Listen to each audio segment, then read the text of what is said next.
So hello guys, तो इस weekly current affairs वाले वीडियो में मई महीने के तीसरे वाले हफ्ते का दूसरा वाला पार्ट हम करने वाले हैं। तो चलिए बिना टाइम वेस्ट करे स्टार्ट करते हैं।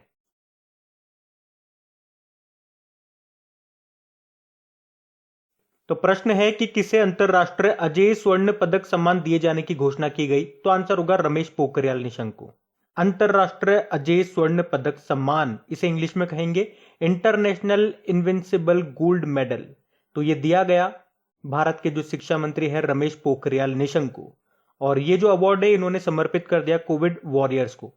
अच्छा, ये जो रमेश पोखरियाल निशंक है, इनका निर्वाचन क्षेत्र, इनकी कॉन्स्टिट्यूएंसी है हरिद्वार। और आपको बता दूं, ये पहले मानव संसाधन विकास मंत्री थे, ह्यूमन रिसोर्स डेवलपमेंट मिनिस्टर थे, लेकिन फिर कस्तूरी रंगन समिति न्यू एजुकेशन पॉलिसी लेकर के आती है और उसके बाद इस मंत्रालय का नाम बदलकर क्या कर दिया जाता है, शिक्षा मंत्रालय कर दिया जाता है। तो अब ये हमारे शिक्षा मंत्री हैं। और कुछ समय पहले इनको कनाडा ने भी अपना सर्वोच्च सम्मान दिया था, जिसको कहते हैं साहित्य गौरव सम्मान। और मैंने आपको बताया था ये पहले किस राज्य के मुख्यमंत्री रह चुके हैं। अगर आपसे कोई पूछे तो क्या आंसर करोगे? उत्तराखंड के। फिर बताइए, हाल ही में किसे प्रसिद्ध ग्लोरी ऑफ इंडिया अवार्ड 2020 से सम्मानित किया गया। तो आंसर होगा खुशल कौशिक को। खुशल कौशिक ये कौन है? ये साइबर सिक्योरिटी पे काम करते हैं और इंडियन अचीवर फोरम के द्वारा ये प्रसिद्ध ग्लोरी ऑफ इंडियन अवार्ड 2020 से अभी इनको सम्मानित किया गया है। बाकी नुक्लू फॉर्म अभी वीटली अवार्ड 2021 से इनको सम्मानित किया गया था अमूर फॉल्कन के संरक्षण के लिए। और शकुंतला थिलस्टेड विश्व खाद्य पुरस्कार 2021 इन्होंने जीता। बाकी doctor Tahira Qutbuddin Arab world का नोबेल पुरस्कार जीतने वाली पहली भारतीय बनी ये। फिर बताइए, 2020 मिलेनियम टेक्नोलॉजी पुरस्कार का विजेता अभी किसे घोषित किया गया। तो आंसर होगा प्रोफेसर शंकर बाला सुब्रमण्यम और प्रोफेसर डेविड क्लेनरमैन को। ये दोनों ब्रिटेन से हैं और ये दोनों कैम्ब्रिज यूनिवर्सिटी में केमिस्ट हैं। और ये जो पुरस्कार है ये साइंस एंड टेक्नोलॉजी में इनको दिया गया है। और कौन देता है ये पुरस्कार? TAF यानी कि टेक्नोलॉजी एकेडमी फिनलैंड। अच्छा, कुछ अब अवार्ड्स में आपको बताता हूं, जैसे कि शकुंतला थिलस्टेड का नाम याद रखना, विश्व खाद्य पुरस्कार 2021 इन्होंने जीता। एक doctor Tahira Qutbuddin Arab world Nobel पुरस्कार जीतने वाली पहली भारतीय बनी थी, ये नाम भी इंपॉर्टेंट रहेगा। मारिया रेसा का नाम भी इंपॉर्टेंट है, फिलीपींस की जर्नलिस्ट है ये। और यूनेस्को गुइलर्मो कैनो विश्व प्रेस स्वतंत्रता पुरस्कार मिला इन्हें। और अभी वीटली अवार्ड 2021 किसने जीता था? नागालैंड के नुक्लू फॉर्म ने। एक सुष्मिता लेंका का नाम भी याद रख लो, पेंगोलिन के संरक्षण के लिए एशिया पर्यावरण प्रवर्तन यानी कि एशिया एनवायरमेंट एनफोर्समेंट अवार्ड इन्होंने जीता था। तो ये सारे इंपॉर्टेंट नाम मैंने आपको बताए जो भी रिसेंटली न्यूज में थे, और ये सारे के सारे इंपॉर्टेंट नाम है, याद रखना इनको।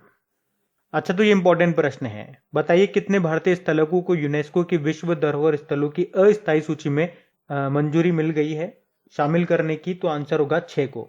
तो आप इसे संभावित सूची भी बोल सकते हैं और अंग्रेजी में इसे टेंटेटिव लिस्ट भी बोलते हैं।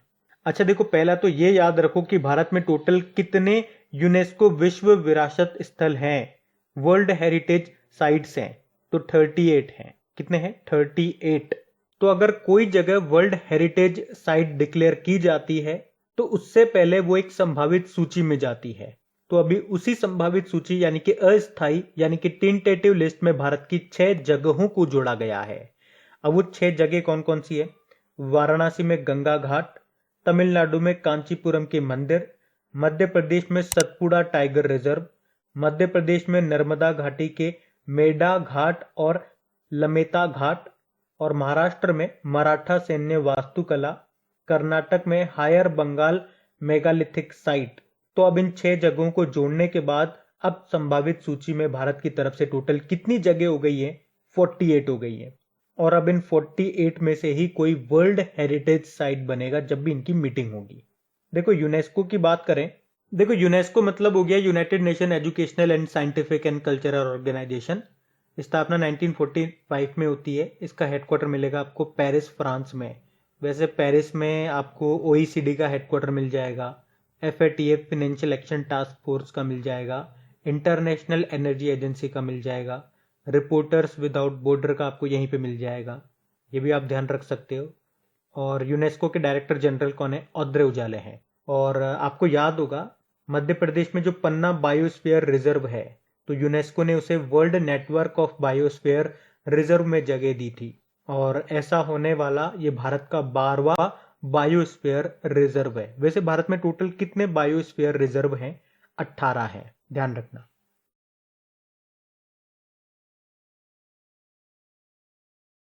फिर बताइए, अभी हाल ही में किस राज्य में मारू गाम कोरोना मुक्त गाम यह अभियान शुरू किया गया? तो आंसर होगा गुजरात में। आपको बताइए, जो कोरोना की दूसरी लहर है ये अब गांवों को भी बहुत ज्यादा इफेक्ट कर रही है, बहुत ज्यादा फैल रहा है वहां पे भी। तो अभी गुजरात सरकार ने गांवों को कोरोना से बचाने के लिए ये मारू गाम कोरोना मुक्त गाम अभियान को शुरू किया और इसमें ग्रामीण इलाकों में रहने वाले लोगों से अपील की गई कि कोरोना के नियमों का पालन कीजिए और बिना जरूरत के घर से बाहर निकलना बंद कीजिए। और इसी के साथ ग्राम पंचायत को ध्यान रखना होगा कि कोई भी गांव टीकाकरण से बच नहीं पाए।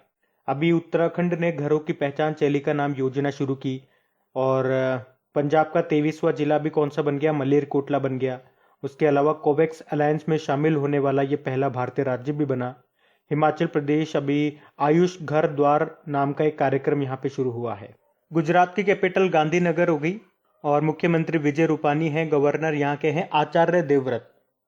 फिर बताइए, अभी हाल ही में किस राज्य ने कोरोना मुक्त पिंड अभियान को शुरू किया? तो आंसर होगा पंजाब। तो अभी पंजाब सरकार ने कोरोना संक्रमण रहित गांव बनाने के लिए ये कोरोना मुक्त पिंड अभियान शुरू किया है और इसी अभियान के अंतर्गत कोविड फतेह कार्यक्रम भी शुरू किया, जिसका उद्देश्य है गांवों में टीकाकरण को बढ़ावा देना। और इसमें यह बोला गया है कि जो गांव 100% टीकाकरण कराएगा उसे विकास के लिए 10 लाख रुपए का अनुदान मिलेगा। बस शर्त है गांव का 100% आप टीकाकरण कराएं। अभी हिमाचल प्रदेश ने आयुष घर द्वार कार्यक्रम को शुरू किया और उत्तराखंड पुलिस ने मिशन हौसला शुरू किया था और बिहार अभी हिट कोविड एप्लीकेशन को लॉन्च किया था बिहार ने। पंजाब की कैपिटल क्या है? चंडीगढ़ है। मुख्यमंत्री हैं कैप्टन अमरिंदर सिंह और वीपी सिंह बदनौर यहाँ के गवर्नर है। अच्छा बताइए, अभी हाल ही में किस देश ने भारत को फरजाद बी गैस परियोजना से बाहर कर दिया? तो आंसर होगा ईरान ने। अब ये फरजाद बी ये क्या है? ये ईरान में एक प्राकृतिक गैस क्षेत्र है और आपको बता दूं कि इस फरजाद बी गैस फील्ड की खोज भारत की ओएनजीसी विदेश लिमिटेड ने ही की थी, पर अब ईरान ने इस फरजाद बी गैस परियोजना से भारत को ही बाहर कर दिया और इससे भारत को 3 अरब डॉलर का नुकसान हुआ है। ईरान ने ऐसा क्यों किया? चाइना के कारण, क्योंकि अभी चाइना ने ईरान को 25 सालों के लिए 400 अरब डॉलर का लोन दिया है। तो ईरान ने कहा कि भैया अब तो हमारे पास पैसा आ गया, अब तो हम अमीर हो गए, तो अब इस गैस फील्ड को हम खुद ही विकसित करेंगे, हमें भारत की जरूरत नहीं है। तो उसने भारत को बाहर कर दिया, बताओ। और अच्छा, केवल फरजाद बी गैस परियोजना से ही बाहर नहीं किया, चाबहार रेल लिंक प्रोजेक्ट से भी भारत को बाहर कर दिया। यह भी ध्यान रखना, ध्यान से सुनना। चाबहार पोर्ट, चाबहार बंदरगाह से बाहर नहीं किया है, चाबहार रेल लिंक प्रोजेक्ट से बाहर किया है, तो इसमें कंफ्यूज मत होना। बाकी ईरान कैपिटल इसकी तेहरान है, करेंसी तोमान है, प्रेसिडेंट है हसन रूहानी और ईरान में भारतीय राजदूत का नाम क्या है? जी धर्मेंद्र। यहाँ पे आपको एक न्यूक्लियर पावर प्लांट भी मिलेगा जो कि अभी वर्किंग में है, नतांज न्यूक्लियर पावर प्लांट। बताइए, अभी हाल ही में वैद्य आपके द्वार योजना को शुरू किया किसने? मध्य प्रदेश ने। तो अभी आयुष विभाग ने मध्य प्रदेश में वैद्य आपके द्वार योजना को शुरू किया है और इस योजना में क्या होगा? इस योजना के माध्यम से आयुष चिकित्सा विशेषज्ञों के द्वारा लाइव वीडियो कॉल के माध्यम से घर बैठे मुफ्त चिकित्सा परामर्श दिया जाएगा और यह योजना आयुष क्योर नामक टेलीमेडिसिन एप्लीकेशन के माध्यम से उपलब्ध कराई गई है। अभी आयुष घर द्वार योजना शुरू की थी हिमाचल प्रदेश ने और गुजरात ने मारू गाम कोरोना मुक्त गाम अभियान शुरू किया और हरियाणा ने आयुर्वेदिक टेलीमेडिसिन सुविधा को शुरू किया। मध्य प्रदेश की कैपिटल भोपाल है। शिवराज सिंह चौहान यहाँ के मुख्यमंत्री हैं और गवर्नर हैं आनंदीबेन पटेल। मोहम्मद रफीक यहाँ के नए चीफ जस्टिस बने, ये भी याद रखो। फिर बताइए, अभी किस राज्य में मुख्यमंत्री कोविड-19 अनुकंपा नियुक्ति योजना शुरू की जाएगी? तो आंसर होगा मध्य प्रदेश में। तो ये जो योजना है ये कोविड-19 से मरने वाले सरकारी कर्मचारियों के परिवार को राहत देने के लिए है। एक्चुअल में 2 योजनाएं हैं, एक तो है मुख्यमंत्री कोविड-19 विशेष अनुग्रह योजना और एक है मुख्यमंत्री कोविड-19 अनुकंपा योजना। तो जो मुख्यमंत्री कोविड-19 विशेष अनुग्रह योजना है उसमें तो क्या होगा, परिवार को, मतलब अगर कोई सरकारी कर्मचारी है उसकी कोविड-19 से डेथ हो जाती है तो उसके परिवार को 5 लाख रुपए दिए जाएंगे। और जो दूसरी है मुख्यमंत्री कोविड-19 अनुकंपा योजना, उसमें उनके परिवार के किसी भी एक सदस्य को अनुकंपा नियुक्ति मिलेगी। अभी आयुष घर द्वार योजना आपको पता है, ये कार्यक्रम शुरू किया था हिमाचल प्रदेश में, और पंजाब जो है ये कोविड फतेह अभियान इसने शुरू किया था। इसी को कोरोना मुक्त पिंड अभियान कहते हैं। इसका उद्देश्य क्या है? गांव में वैक्सीनेशन को बढ़ावा देना। और पंजाब का भी 23वां जिला आपको पता है मलेरकोटला बन गया, तो ये याद रखना। बढ़ते आगे।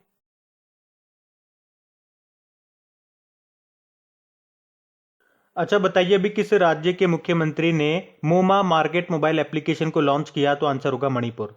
मणिपुर के मुख्यमंत्री कौन है? एन बीरेन सिंह है। तो उन्होंने ताजी सब्जियों की होम डिलीवरी के लिए ये मोमा मार्केट मोबाइल एप्लीकेशन को लॉन्च किया है।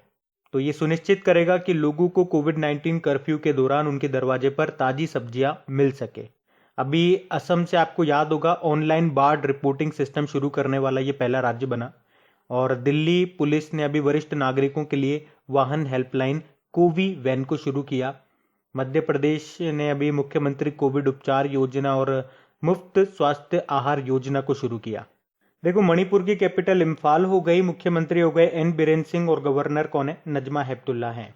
अभी यहाँ पे नए चीफ जस्टिस बने थे, उनका नाम है पीवी संजय कुमार। बताइए, अभी किस राज्य सरकार ने हिट कोविड एप्लीकेशन को लॉन्च किया? तो आंसर होगा बिहार। तो अभी बिहार सरकार ने राज्य भर में घर पर आइसोलेशन में रह रहे कोविड-19 रोगियों की नियमित और ट्रैकिंग सुनिश्चित करने के लिए ये हिट कोविड एप्लीकेशन को लॉन्च किया है। हिट मतलब हो गया यहाँ पे होम आइसोलेशन ट्रैकिंग। तो जो स्वास्थ्य कार्यकर्ता हैं वो हर दिन घर पर मरीजों का दौरा करेंगे, उनका टेम्परेचर मेजर करेंगे और ऑक्सीजन लेवल मापने के बाद इस एप्लीकेशन में डेटा फीड करेंगे। अभी छत्तीसगढ़ सरकार ने महतारी दुलार योजना शुरू की थी। उड़ीसा ने मनोज दास अंतर्राष्ट्रीय साहित्य पुरस्कार शुरू करने की भी घोषणा की है। बिहार की कैपिटल क्या है? पटना है। मुख्यमंत्री है नीतीश कुमार और गवर्नर कौन है? गवर्नर है फागू चौहान। फिर बताइए, ऑनलाइन फरेबी का पता लगाने के लिए एक फेब बस्टर नाम का डिटेक्टर को किसने डेवलप किया? तो आंसर होगा आईआईटी रोपड़ ने। तो फेक बस्टर इसे आईआईटी रोपड़ जो कि पंजाब में है उसने बनाया है। और इसका उद्देश्य क्या है बनाने का? ऑनलाइन फरेब को रोकना। मतलब जैसे बिना परमिशन के जो लोग डिजिटल कॉन्फ्रेंस में घुस जाते हैं, मीटिंग चल रही है डिजिटली, वहां पे बिना परमिशन के कोई आ जाए या कोई नकली फोटो लगा करके कोई दूसरा ही वहां पे बैठा हुआ है। उसके अलावा जो ऑनलाइन एग्जाम्स होते हैं उनमें नकल को रोकने के लिए ये फेक बस्टर नाम का डिटेक्टर बनाया है जो इन सब चीजों को रोकेगा। किसने बनाया? आईआईटी रोपड़ ने। आईआईटी खड़गपुर से आपको याद होगा पिछले साल कोविरैप नाम से कोविड-19 डायग्नोस्टिक किट इसने तैयार किया था। और आईआईटी मद्रास का जो स्टार्टअप है स्टिलैब्स, इसने राजस्थान में डेयरी किसानों के लिए मो पे पेमेंट को शुरू किया था।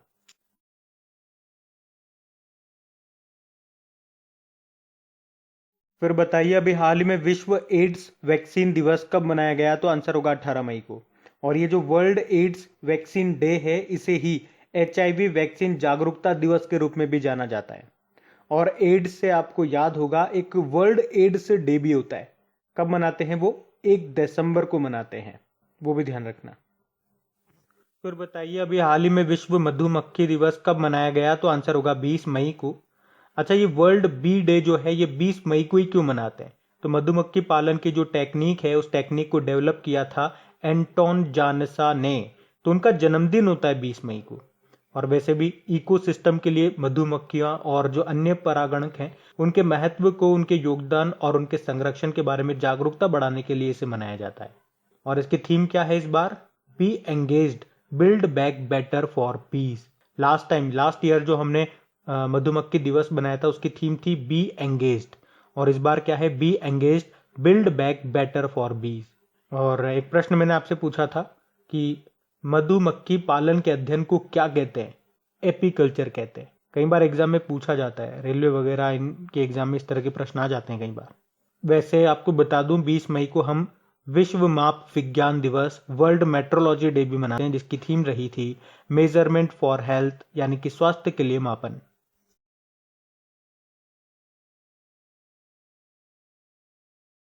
अच्छा बताइए, अभी हाल ही में भारत का पहला कृषि निर्यात सुविधा केंद्र ये किस शहर में स्थापित किया गया, यानी कि एग्रीकल्चर एक्सपोर्ट फैसिलिटेशन सेंटर?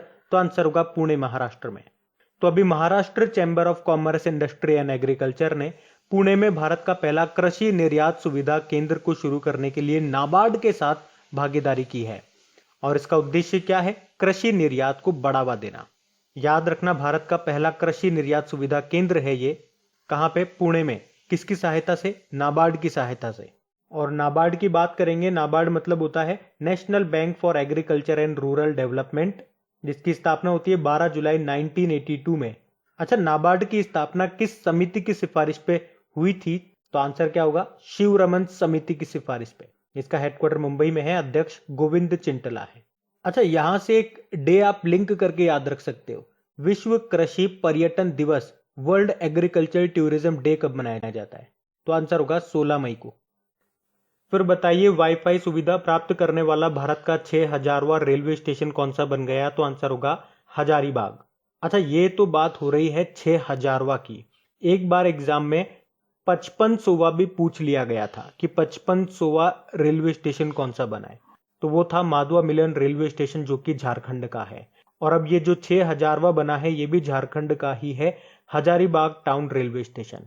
अच्छा, अगर आपसे पूछा जाए पहला कौन सा था, तो मुंबई सेंट्रल था, जिसे 2016 में पहला फ्री वाईफाई मिला था। यानी कि आप देख सकते हो 5 सालों में भारत में 6000 रेलवे स्टेशन है जिन्हें फ्री वाईफाई दिया जा चुका है। अभी रेलवे से एक प्रश्न हमने पढ़ा था, 12,000 हॉर्स पावर का सोवा रेल इंजन, इसको अभी रेलवे में शामिल कर लिया गया है। इसे किसने बनाया था? मधेपुरा फैक्ट्री ने, जो कि बिहार में है।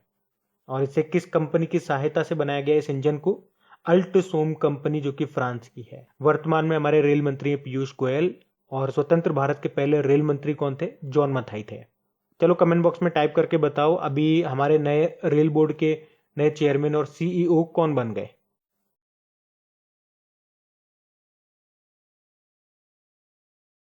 फिर बताइए, माली के प्रधानमंत्री कौन बन गए? तो आंसर होगा मोख्तर ओउने। तो अभी मोख्तर ओउने को माली के प्रधानमंत्री के रूप में अभी फिर से नियुक्त किया गया है। माली ये एक वेस्ट अफ्रीकन कंट्री है जिसकी कैपिटल होती है बमाको। बाकी गुइलेर्मो लासो इक्वेडोर के प्रेसिडेंट बने। वेजेसा उस्मानी दूसरी महिला प्रेसिडेंट बनी है कोसोवो देश की।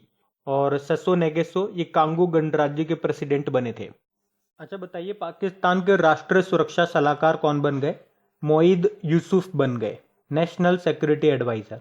और भारत के कौन है वर्तमान में? अजीत डोवल है। और भारत के सबसे पहले कौन थे? ब्रजेश मिश्रा थे। बाकी बिल नेल्सन नासा के अभी 14वें एडमिनिस्ट्रेटर बने। और रमेश पवार भारतीय महिला क्रिकेट टीम के कोच बने। बाकी RM सुंदरम भारतीय चावल अनुसंधान संस्थान Indian institute of rice research के डायरेक्टर बने। ये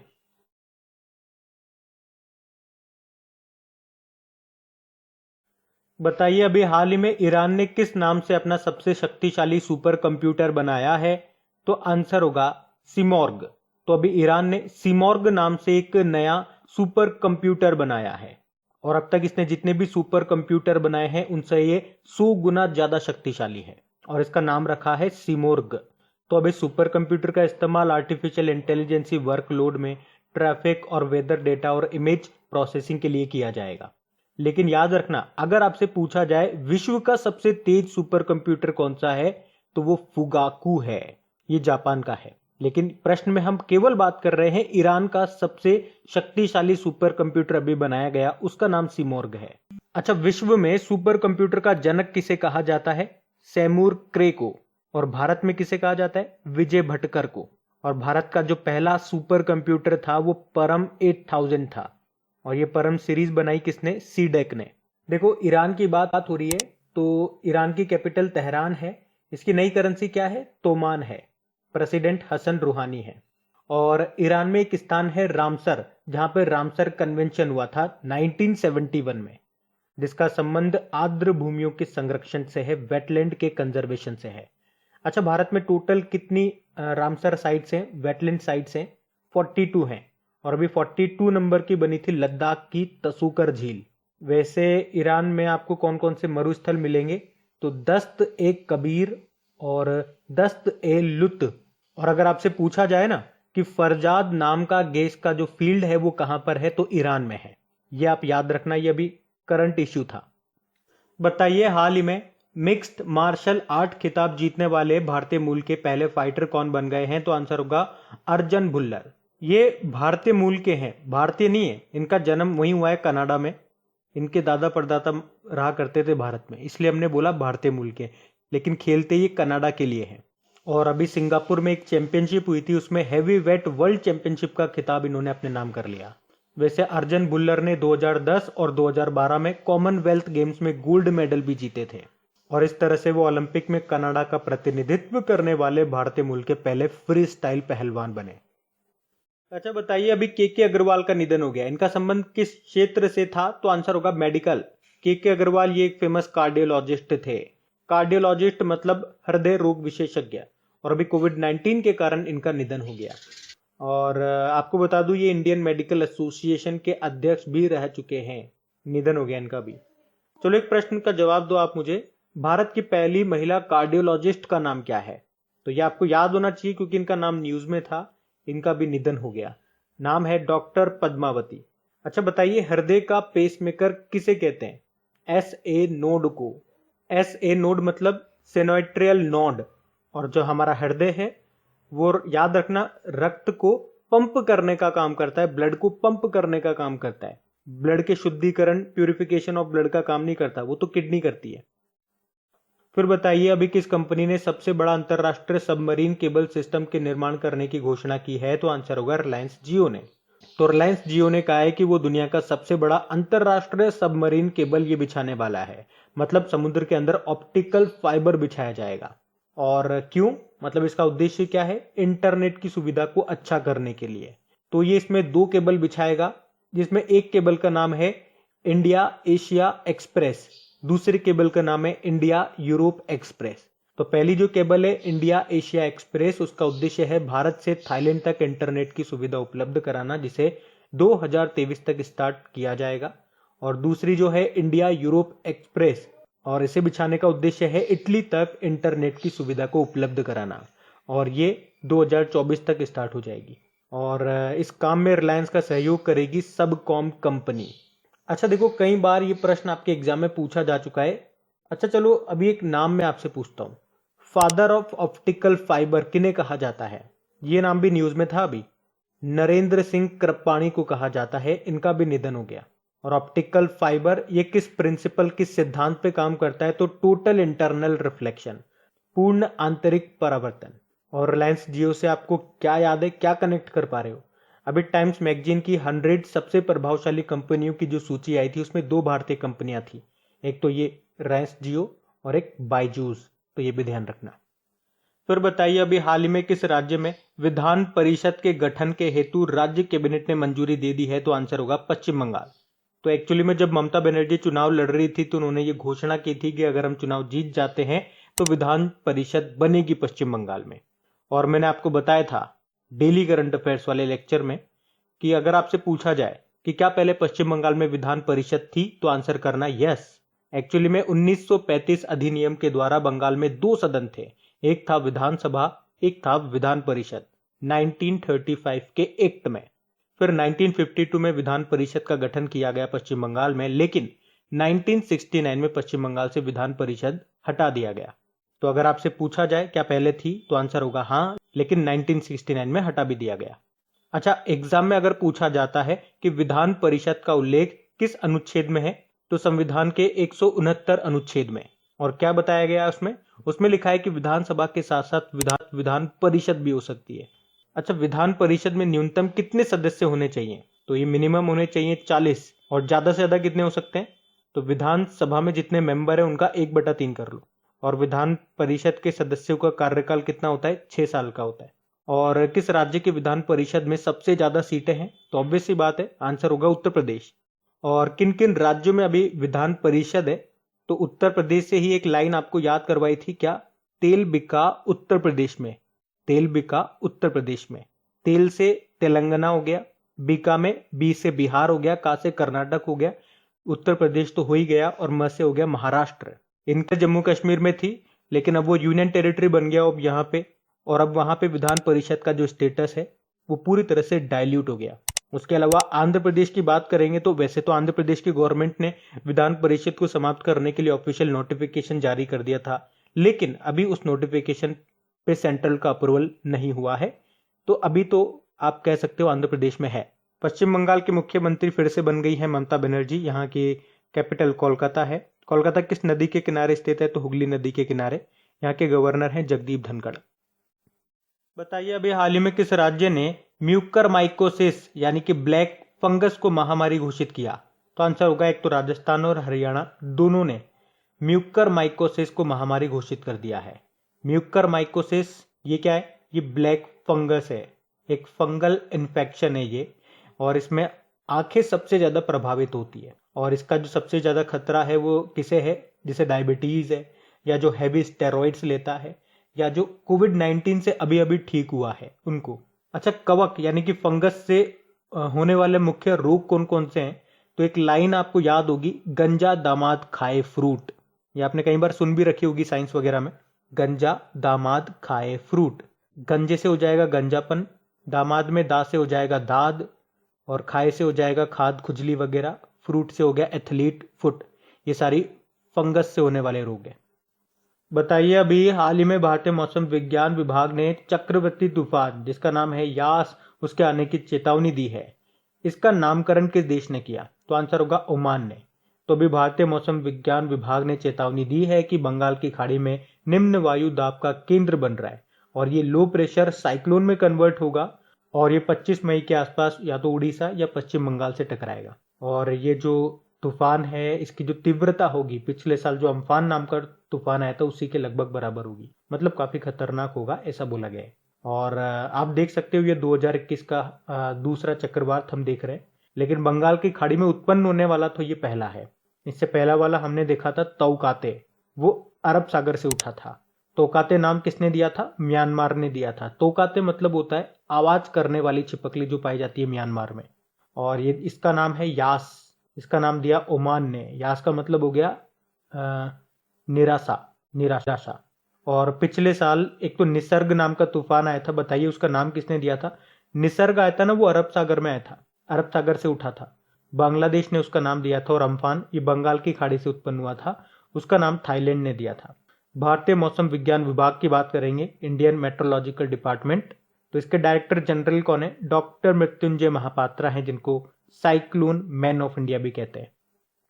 अच्छा बताइए अभी किस देश ने हेयांग 2D उपग्रह को सफलतापूर्वक लॉन्च किया? तो आंसर होगा चाइना ने। तो एक्चुअली ये एक ओशियन ऑब्जर्वेशन सैटेलाइट है, और चाइना ने इसको अभी सफलतापूर्वक लॉन्च कर दिया है। तो अभी सैटेलाइट की मदद से चाइना महासागर की निगरानी कर सकेगा, और इसे लॉन्च किया है मार्च 4B रॉकेट से। चाइना की कैपिटल बीजिंग है, करेंसी है रेनमिनबी, प्रेसिडेंट है शी जिनपिंग। चाइना की स्पेस एजेंसी का नाम क्या है? CNSA, China National Space Administration, जिसका हेडक्वार्टर भी बीजिंग में ही है। वैसे बीजिंग में आपको Shanghai Cooperation Organisation, Asian Infrastructure Investment Bank का हेडक्वार्टर भी मिल जाएगा। और यहाँ के जो एडमिनिस्ट्रेटर है उनका नाम है झांग केजियन।